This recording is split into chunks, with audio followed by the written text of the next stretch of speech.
মফস্বল শহরের হৃৎপিণ্ডে কখনো কখনো এমন কিছু জায়গা থাকে যা শহরের কোলাহল গ্রাম বাংলার গন্ধ নিয়ে হাজির হয়। ঠিক তেমনই একটি জায়গা শ্রীরামপুরের পশু পাখির হাট। হ্যাঁ, গত রবিবার শ্রীরামপুরের পশু পাখির হাটে গিয়েছিলাম। কারণ ছিল দুটো, এক ভিডিও করতে যাওয়া, আর দুই হলো হাটটা একটু ঘুরে দেখা। কারণ এই হাটের খবর অনেক আগে থেকেই জানি, কিন্তু কখনো যাওয়া হয়ে ওঠেনি। আর আমি কিন্তু ওই 2 নম্বর ক্যাটাগরিতেই পড়ি। কিছুদিন আগে আমার এই ফেসবুক পেজেই আমি কোন্নগরের পশু পাখির হাটের একটা ভিডিও দিয়েছিলাম।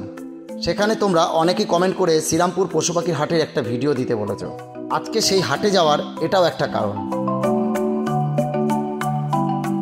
হাওড়া থেকে ব্যান্ডেল বা তারকেশ্বরগামী যে কোনো লোকাল ট্রেনে শ্রীরামপুর স্টেশনে নেমে শ্রীরামপুরের পূর্ব পাড় থেকে অটো, টোটো বা পায়ে হেঁটে শ্রীরামপুর কোর্টের মেন গেট পর্যন্ত পৌঁছতে হবে। ব্যাস, তাহলেই হলো। শ্রীরামপুর কোর্টের ঠিক উল্টো দিকে পুরো রাস্তাটা জুড়েই বসে এই হাট। আধুনিকতার ভিড়েও এখনও প্রতি রবিবার সকাল 7টা থেকে দুপুর 3টে পর্যন্ত একবার করে জেগে ওঠে এই পুরনো সংস্কৃতি, এই পশু পাখির হাট।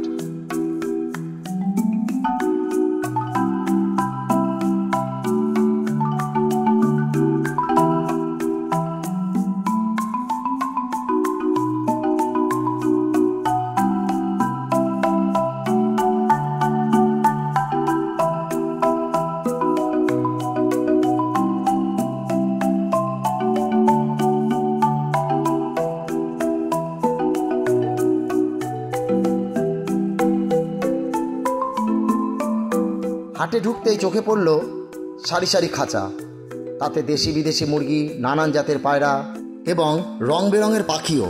যদিও আমি সব পাখির নাম জানি না। কেউ কেউ বিক্রি করতে এসেছে, আবার কেউ কিনতে এসেছে, আর কেউ এসেছে শুধুই দেখে মন ভরাতে।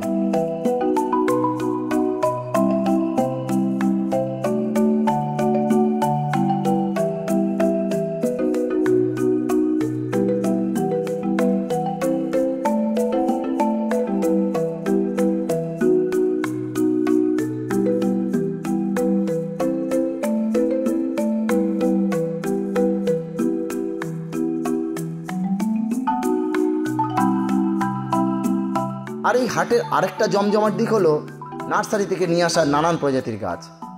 ইনডোর, আউটডোর এই নানান ধরনের গাছ নিয়ে চলছে দরদাম। মুখে মুখে চলছে হিসেব, চোখে চোখে চলছে পছন্দ অপছন্দের ইশারা।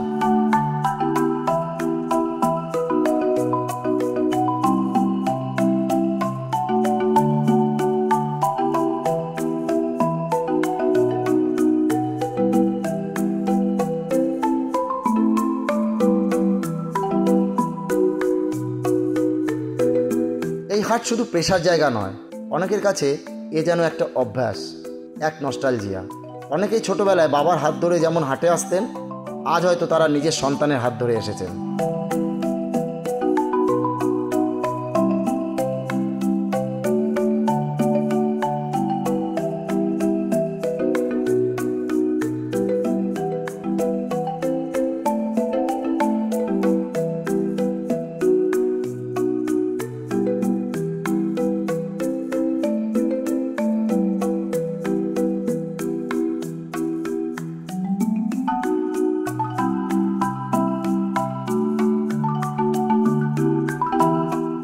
হাট মানে শুধু পশু পাখি কেনাবেচা নয়, হাট মানে একটি সামাজিক সাংস্কৃতিক জায়গাও।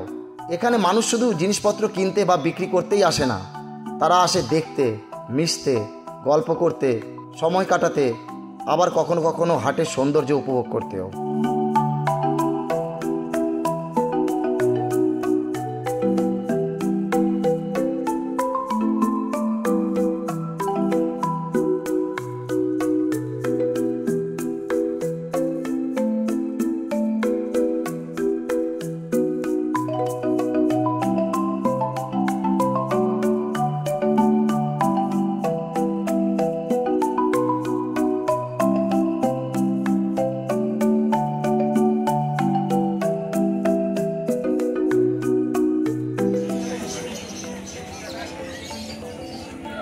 আজকাল এই ব্যস্ত শহরে ভিড়ে থেকেও এই হাট যেন ধরে রেখেছে এক টুকরো সময়, এক টুকরো বাংলা।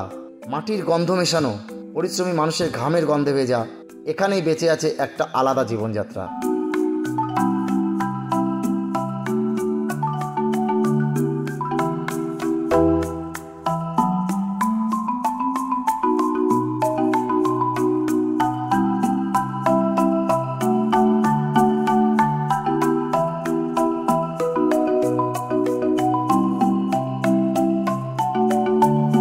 হাট আমার কাছে শুধু একটা ভিডিও নয়, বড় মফস্বল জীবনের একটা চলমান গল্প।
এইগুলো কি মুরগি গো?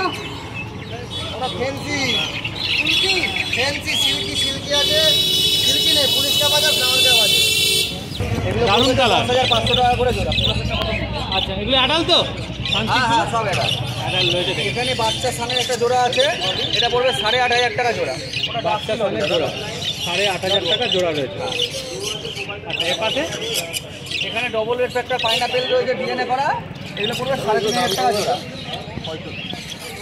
দেখো ডবল লেগ একটা পাইনাপেল রয়েছে, এগুলো রয়েছে 3,500 টাকা করে জোড়া। পাখিগুলোকে দেখে নাও, সুন্দর পাখি। আচ্ছা এখানটা কি রয়েছে? এখানে রয়েছে ডাস্কি লরি, একদম অ্যাডাল্ট ব্রিডিং পেয়ার, এটা পড়বে হচ্ছে 65,000 টাকা। 65,000 টাকা, তাই তো? একদম ব্রিডিং পেয়ার। কালার দেখে নাও, সুন্দর কালার। এখানে যেটা দেখছেন অ্যালবিনোর উপরে রয়েছে, এটা বাটারফ্লাই রয়েছে, ঠিক আছে? এই বাটারফ্লাইটার প্রাইস পড়বে হচ্ছে 12,000 টাকা। 12,000 টাকা। আর এগুলো নর্মাল তো এটা আনকমন পাখি না? Proper totally uncommon. আচ্ছা মার্কিং দেখেন বোঝা যাচ্ছে। একদম সুন্দর। আচ্ছা আর লুটিনো রয়েছে, লুটিনোগুলো পড়বে হচ্ছে 1500 টাকা করে জোড়া। 1500 টাকা করে জোড়া, হ্যাঁ। এই দিকে কি দাম আছে? 18,000 মিল বাচ্চা ভ্যাকসিন করে আছে।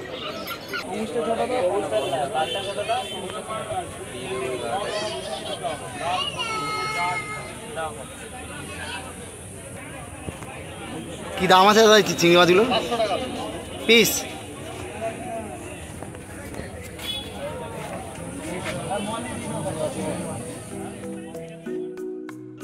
তো আজকে ভিডিওটা এই পর্যন্তই। তো তোমাদের ভিডিওটা কেমন লাগলো অবশ্যই কমেন্ট করে জানিও। আর তোমরা ভালো থেকো, খুশিতে থেকো, আনন্দে থাকো, অনেক অনেক অনেক মজা করো। সবচেয়ে বড় কথা নিজের খেয়াল রেখো। তো আজকের জন্য টাটা, আবার দেখা হচ্ছে পরবর্তী ভিডিওতে।